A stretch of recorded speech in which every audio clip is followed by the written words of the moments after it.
Барлықтарыңызға қайырлы күн. Бұл видеода сіздерге блендерсіз өте тез жасалатын коктейльдің рецептісін ұсынамын. Бізге керек заттарға келетін болсақ, банан, сүт, балмұздақ және шанышқы керек болады. Блендердің орнына біз шанышқымен қолданатын боламыз. Бананның қабығын ашып, кішірек қылып барлығын турап аламыз. Бұл рецептен бізде шамамен 2 стакан коктейль шығуы керек. Егер де одан көп шыққан қаласаңыздар, онда бұл рецепттің құрамын өздеріңіз қалауыңызша көбейте берсеңіздер болады. Осылайынан бір ыдысқа салып аламыз және де шанышқының көмегімен барлығын осылай езіп шығамыз. Бізде осындай пюре шығуы керек. Енді балмұздағымызды сондай ыдысқа саламыз да езіп шығамыз.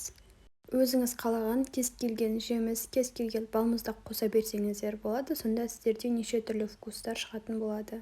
Балмұздақты да езіп қойдық. Енді бізге осындай кішігірім ыдыс керек болады. Барлығын осы ыдысқа саламыз да жақсылап араластырып аламыз.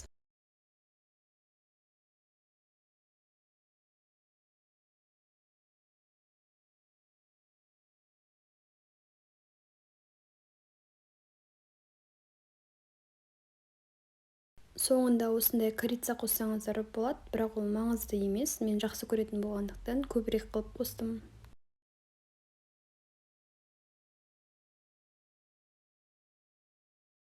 Ал енді соңғы этап бұл араластыру. Сонымен біздің коктейліміз дайын, өте дәмді, пайдалы болып шығады. Жасап көріңіздер, өте тез дайындалады және де керемет болып шығады. Егер де видео ұнаса, менің YouTube каналыма жазылып, лайк басуды ұмытып кетпеңіздер. Келесі видеода көріскенше.